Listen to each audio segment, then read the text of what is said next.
Assalamualaikum warahmatullahi wabarakatuh. Selamat datang dan selamat bergabung bersama saya Anggianti dari program studi manajemen keuangan. Di sini saya akan menjelaskan materi dari manajemen keuangan internasional itu sendiri, yaitu soal-soal dari UTS. Berikut langsung saja saya jelaskan ya. Di sini ada pengertian dari perusahaan multinasional. Perusahaan multinasional itu sendiri, kalau disingkat, sering kita dengar itu dengan sebutan MNC. Adalah perusahaan yang berusaha di banyak negara. Perusahaan ini biasanya sangat besar. Perusahaan seperti ini memiliki kantor-kantor, pabrik, kantor cabang di berbagai negara. Biasanya memiliki sebuah kantor pusat di mana mereka mengkoordinasi manajemen global. Karena sifat usahanya mendunia, maka dapat memiliki pengaruh yang kuat terhadap kondisi politik global. Selanjutnya, pada umumnya di berbagai negara, perusahaan tersebut dikembangkan sebagai perseroan terbatas, seperti salah satu contohnya kayak McD. Itu kan udah mendunia banget ya, bahkan di beberapa negara itu udah banyak banget McD. Contohnya seperti itu. Tentunya perusahaan tersebut dikuasai oleh perusahaan induk. Perusahaan tersebut tidak dapat diperjualbelikan di pasar saham lokal. Sebagai akibat dari model kepemilikan tersebut, keseluruhan operasi kebijakan perusahaan tergantung pada kebijakan perusahaan induk, dan beberapa pengurus perusahaan harus berasal dari perusahaan induk. Selanjutnya, perusahaan multinasional berasal dari Amerika Serikat yang menjalankan operasinya ke berbagai negara seperti Jepang, negara Eropa, Australia, dan juga New Zealand. Semenjak tahun 60-an, perusahaan multinasional tersebut sebagai badan usaha bukan saja hanya milik Amerika, tetapi juga milik Jepang, Eropa, dan berbagai negara maju lainnya. Perkembangan ini merupakan salah satu faktor yang mewujudkan era globalisasi dalam kegiatan perekonomian dunia. Globalisasi mengantarkan dunia pada tatanan kerjasama ekonomi yang lebih kompleks. Jika dulu aktor hubungan internasional dalam bidang ekonomi masih banyak diperankan oleh negara, sekarang hal itu seolah tak lagi berlaku. Muncul perusahaan-perusahaan skala internasional yang kini memainkan peran penting dalam hubungan internasional. Apa saja sih ciri-ciri perusahaan multinasional yang ada di berbagai negara? Contoh yang pertama, banyak cabang-cabang di luar negeri. Yang kedua, lingkungan kegiatan income generation peroleh pendapatan perusahaan melampau batas-batas negara. Selanjutnya, perdagangan perusahaan multinasional kebanyakan terjadi di dalam ruang lingkup mereka sendiri, walaupun antar negara.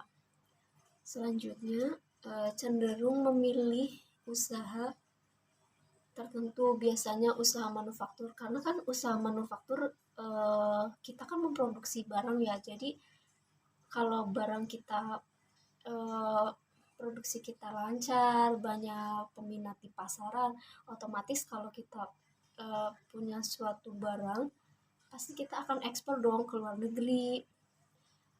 Bahkan kalau barang kita sudah mencapai ke titik di mana barang tersebut laku di pasaran, maka dunia pun barang-barang kita itu akan terkenal di dunia tersebut. Contohnya misal seperti merek brandnya si LV, Zara, H&M, Gap, seperti itu yang saya tahu.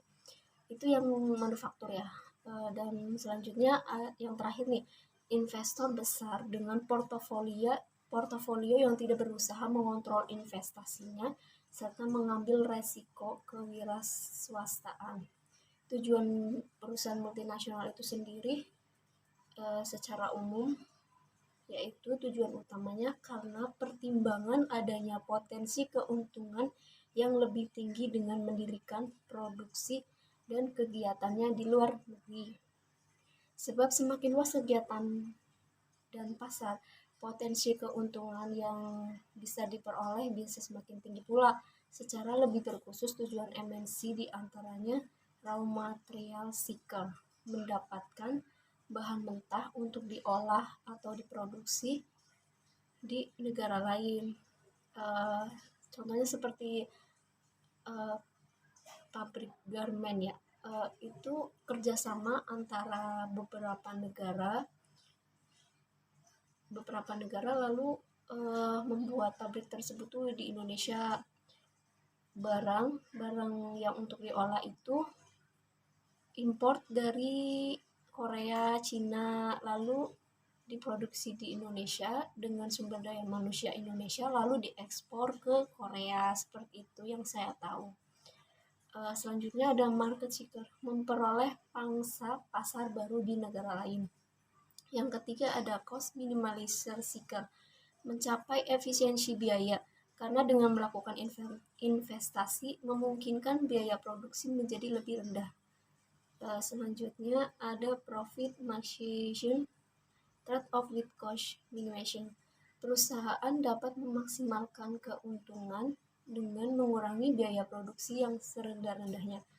Dalam hal ini, perusahaan bisa menghindari biaya yang bisa melekat pada pihak ketiga sebagai perantara. Selanjutnya ada fund seeker. Dalam manajer finance, suatu perusahaan dapat memperoleh pendanaan dengan meminjam bank ketika dapat menunjukkan performa menjadi entitas yang kuat dengan memanfaatkan pengetahuan perusahaan mereka di negara lain. Jenis perusahaan multinasional ialah yang pertama, perusahaan multinasional yang terdesentralisasi di negara aslinya, yaitu perusahaan yang punya struktur organisasinya sendiri. Jadi setiap manajer punya keputusan sendiri seperti menanggapi peluang yang ada tanpa harus izin ke kantor pusat. Selanjutnya, perusahaan global tersebut yaitu perusahaan yang kantor dan manajernya terpusat. Perusahaan ini mendapat keuntungan dengan cara memanfaatkan sumber daya di negara lain yang lebih murah. Contohnya seperti tadi yang saya jelaskan, sumber daya manusia yang lebih murah itu kita kan di Indonesia kan misalkan mereka bikin pabrik di negara Indonesia, sumber daya manusia di Indonesia itu kalau gaji 2 juta aja itu menurut mereka udah mahal ya, maksudnya gaji dengan 2 juta itu tinggi. Tetapi menurut negara lain sumber daya manusia itu di Indonesia itu sangat murah, makanya mereka itu mendapat keuntungan yang tinggi dengan membuka pabrik di Indonesia karena sumber daya manusia di Indonesia itu lebih murah begitu. Selanjutnya, perusahaan internasional yaitu perusahaan yang membangun penelitian dan pengembangan untuk meningkatkan kualitas, efisiensi produksi, dan menciptakan produk baru. Yang terakhir, perusahaan transnasional adalah jenis perusahaan multinasional yang menggabungkan metode ketiga perusahaan di atas. Selanjutnya, ada bentuk perusahaan multinasional. Bentuk perusahaan multinasional itu setahu saya ada 4 bentuk. Yang pertama adalah multinational production enterprise, kalau ya MPE. Fokus yang dilakukan perusahaan multinasional ini adalah di bidang produksi.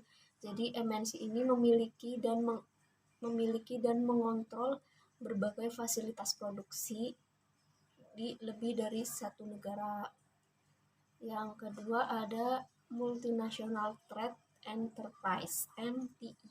Yang tadi kan MPI, yang sekarang MTI. Fokus dari MTI. MTI adalah pada bidang perdagangan.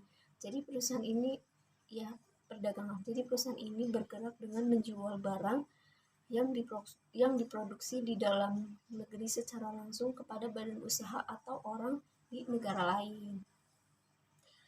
Selanjutnya ada multinational international owned enterprise MOI.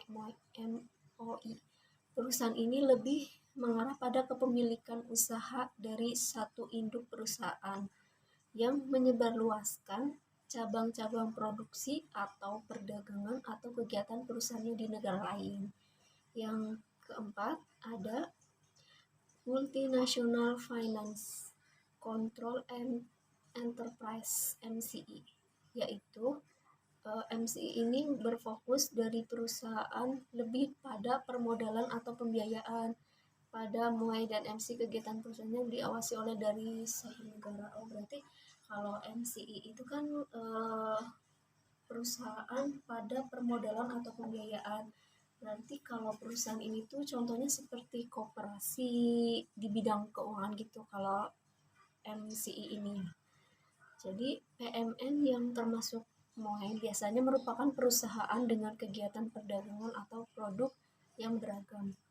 Contoh PMN yang termasuk dalam MOE adalah Unilever, Danone, dan Royal Dutch. Perusahaan-perusahaan ini memiliki bidang produksi yang beragam dan menempatkan jalur produksi serta pemasarannya secara global di hampir seluruh negara di dunia.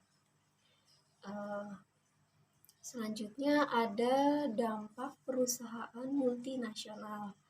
Yang pertama ada dampak positif, salah satunya menambah devisa negara melalui penanaman modal pada bidang ekspor. Kedua, mengurangi kebutuhan devisa untuk kegiatan impor pada sektor industri. Yang ketiga, memodernisir industri.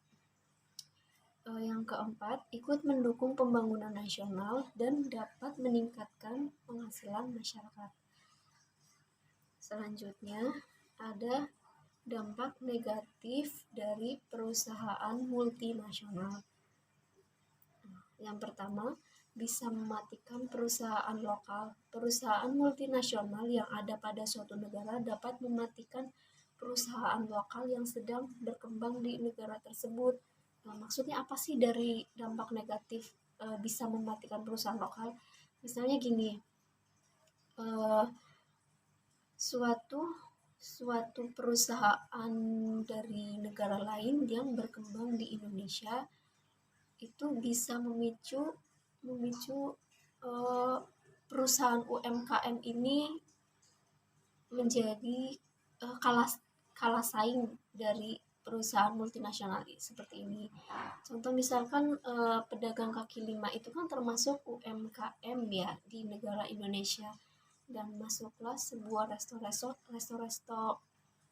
dari perusahaan multinasional seperti McD, Hokben, itu kan termasuk jenis perusahaan multinasional yang ada di Indonesia. Contohnya seperti itu. Selanjutnya, beresiko menciptakan monopoli pasar yang tidak sehat. Karena kekuatan dana atau modal yang besar dari perusahaan multinasional, maka mereka mampu untuk memonopoli suatu industri.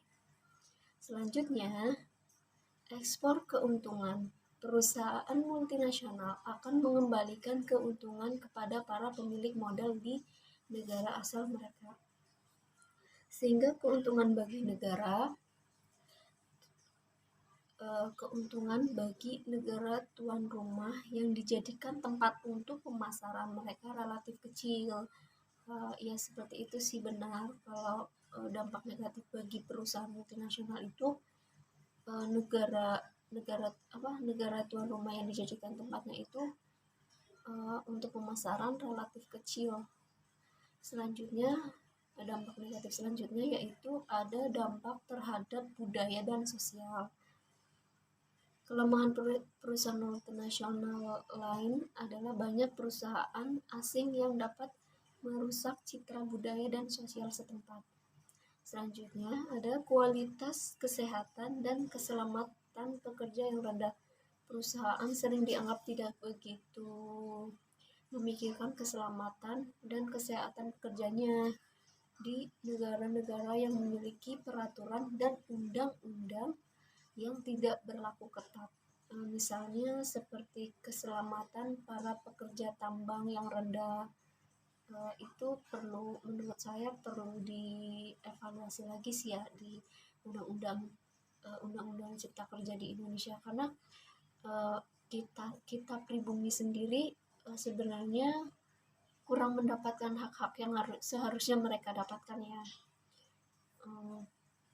Selanjutnya, dapat menyebabkan kerusakan lingkungan. Perusahaan multinasional biasanya ingin berproduksi dengan cara yang efisien dengan biaya yang sekecil mungkin. Tidak jarang cara itu mereka lakukan dengan cara yang tidak ramah lingkungan, seperti membuang limbah mereka tanpa mengolahnya terlebih dahulu. Dampak selanjutnya, pekerja yang disediakan berketerampilan rendah. Pekerja yang disediakan oleh perusahaan MNC bagi pekerja lokal kebanyakan merupakan pekerjaan yang sifatnya cenderung pekerja kasar dan kurang terampil, sehingga memiliki penghasilan yang rendah. Sementara pekerja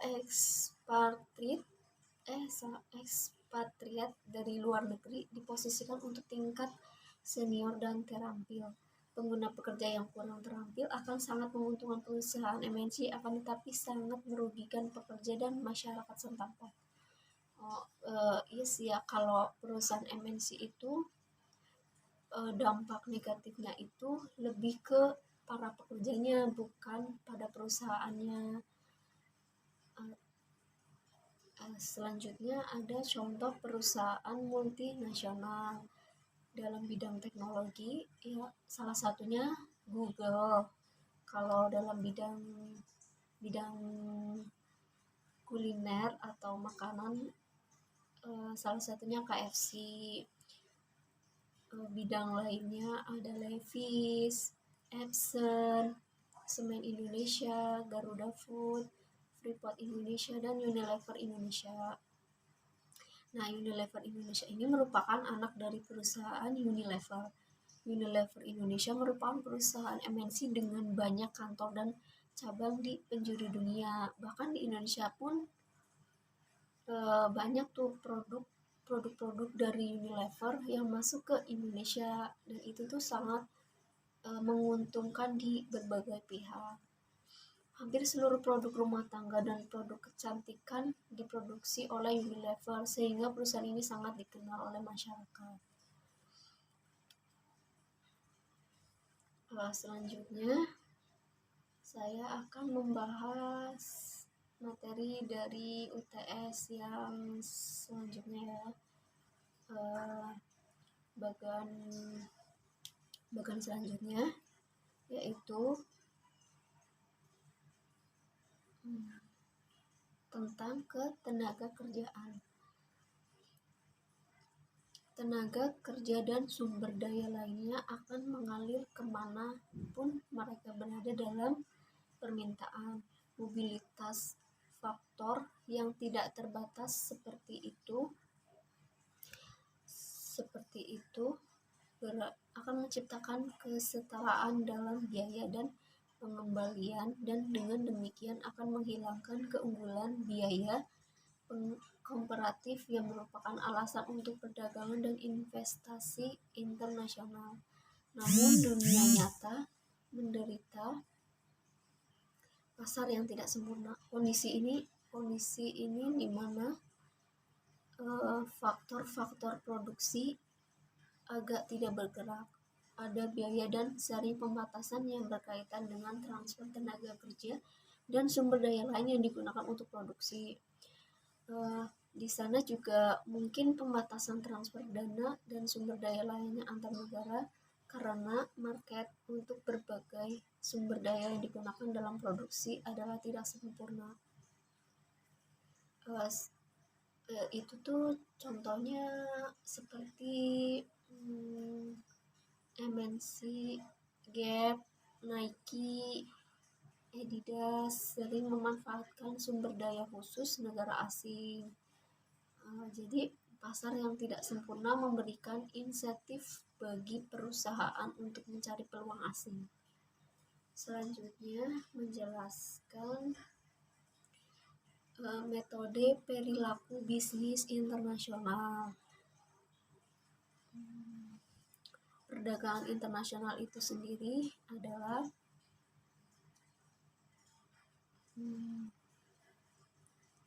pendekatan yang relatif konservatif yang dapat digunakan oleh perusahaan untuk menguasai pasar dengan mengekspor atau memperoleh pasokan dengan biaya rendah dengan impor.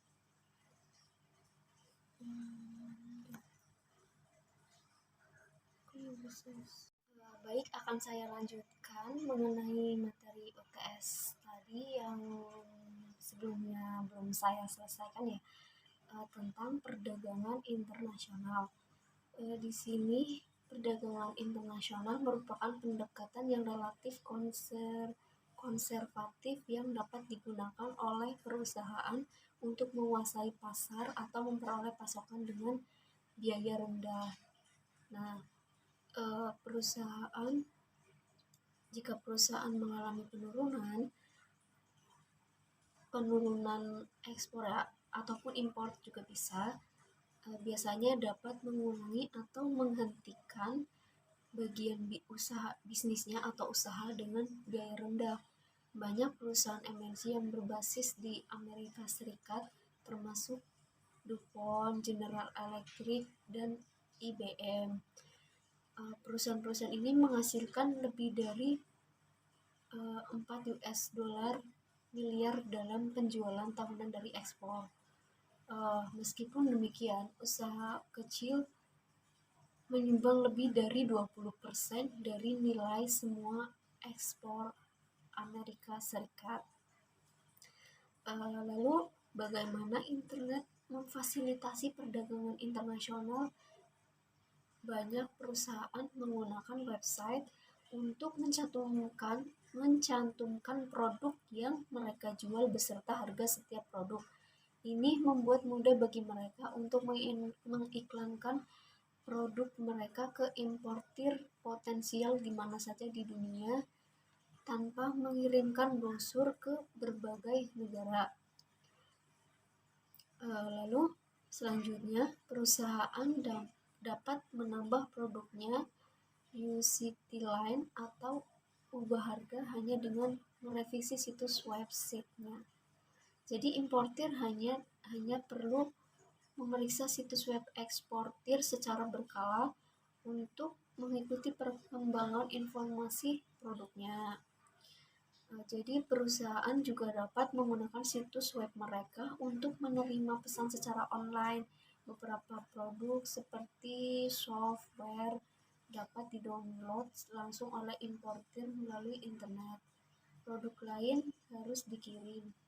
Tetapi bahkan dalam hal ini internet mudah untuk melacak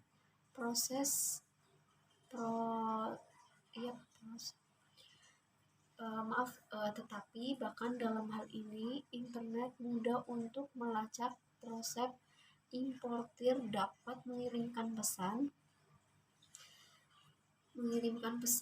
produknya melalui email ke eksportir, dan ketika guna mengirimkan produk dia dapat mengirim pesan email ke importir.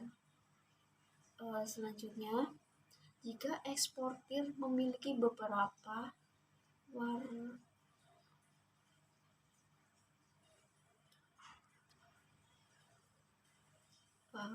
selanjutnya ada firms use several methods to conduct international business. Perusahaan biasanya menggunakan beberapa metode untuk melakukan bisnis internasional. Metode yang paling paling sering dijumpai atau paling umum yang ada itu seperti perdagangan internasional, perizinan, waralaba, usaha patungan akuisisi operasi, dan pendirian anak perusahaan asing baru.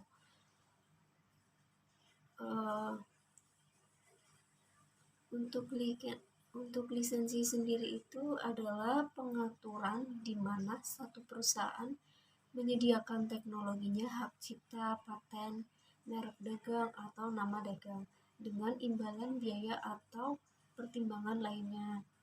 Banyak produsen perangkat lunak mengizinkan perusahaan asing untuk menggunakan perangkat lunak mereka dengan biaya tertentu. Dengan cara ini, mereka dapat menghasilkan pendapatan dari luar negeri tanpa mendirikan pabrik produksi di luar negeri atau mengangkut barang ke luar negeri. Selanjutnya ada joint venture. Waralaba itu sendiri, waralaba merupakan perusahaan yang menyediakan penjualan khusus atau strategi layanan, bantuan dukungan, dan mungkin investasi awal dengan waralaba sebagai gantinya. Untuk biaya berkala memungkinkan penduduk setempat untuk memiliki dan mengelola unit. Sebagai contoh, McD, Pizza Hut, Pizza, Subway, dan Dairy Queen memiliki waralaba yang dimiliki dan dikelola oleh perusahaan-perusahaan di berbagai negara asing. Sebagai contoh misalnya McD biasanya membeli tanah dan mendirikan bangunan. Ia kemudian menyewakan bangunan tersebut kepada franchise dan memungkinkan si franchise tersebut untuk mengoperasionalkan bisnis di gedung tersebut untuk jangka waktu yang telah tertentukan, dalam kurun waktu jumlah tahunan seperti 20 tahun. Tetapi penerima waralaba harus mengikuti standar yang ditetapkan oleh McD saat menjalankan bisnis. Nah, karena waralaba oleh MNC sering membutuhkan investasi langsung dalam operasi asing. Ini disebut sebagai investasi asing langsung atau disebut nama kata lainnya itu DFI ya, usaha patungan 1-3D. Usaha patungan adalah usaha yang dimiliki dan dioperasikan bersama oleh 2 atau lebih perusahaan. Banyak perusahaan memasuki pasar luar negeri dengan terlibat dalam usaha patungan dengan perusahaan yang sudah tinggal di pasar-pasar tersebut. Sebagai besar usaha patungan memungkinkan 2 perusahaan untuk menerapkan masing-masing keunggulan komparatif dalam proyek tertentu. Usaha patungan sering sekali membutuhkan beberapa gelar DFI, sedangkan pihak lain yang terlibat dalam usaha patungan juga berpartisipasi dalam investasi. Nah, misalnya General Mills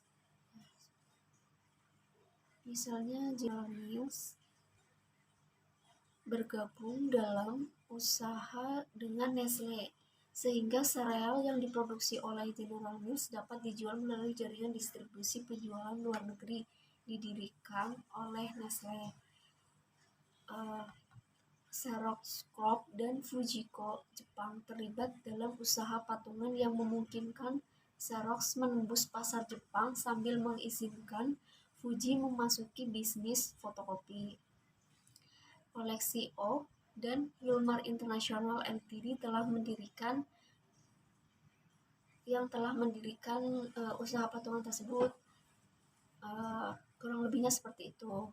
Selanjutnya ada usaha joint venture. Uh, Joint venture itu sendiri merupakan uh, perusahaan yang memproduksi dan mendistribusikan uh, maaf. Jadi selanjutnya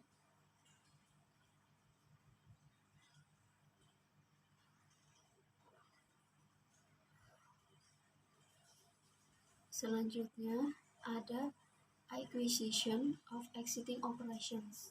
Akuisisi operasi. Ini merupakan perusahaan yang sering mengakuisisi perusahaan lain di luar negeri sebagai sarana untuk menembus pasar luar negeri. Akuisisi seperti ini memberikan perusahaan kendali penuh atas bisnis asing mereka dan memungkinkan MNC untuk dengan cepat memperoleh sebagai besar pangsa pasar luar negeri. Akuisisi ini mewakili investasi asing langsung karena MNC langsung berinvestasi dengan negara asing dengan membeli operasi perusahaan target. Contohnya Google. Nah, Google tersebut telah melakukan akuisisi internasional besar-besaran untuk mengembangkan bisnisnya dan meningkatkan teknologinya. Ini telah mengakuisisi bisnis di Australia, Brasil, Kanada, Cina, dan Finlandia, Korea Selatan, Rusia, dan sebagainya. Namun akuisisi perusahaan yang ada dapat menyebabkan kerugian besar. Mengapa menjadi kerugian besar? Karena besar investasi yang dibutuhkan. Selain itu, jika operasi asing berkinerja buruk, maka mungkin sulit untuk menjual operasi dengan harga yang wajar. Nah, beberapa perusahaan terlibat dalam akuisisi internasional parsial untuk mendapatkan kebijakan atau saham dalam operasi asing. Pendekatan ini membutuhkan investasi yang lebih kecil. Kurang lebih seperti itu penjelasan dari saya. Kurang lebihnya mohon maaf apabila ada kesalahan dari saya. Wabillahi taufiq wal hidayah. Wassalamualaikum warahmatullahi wabarakatuh.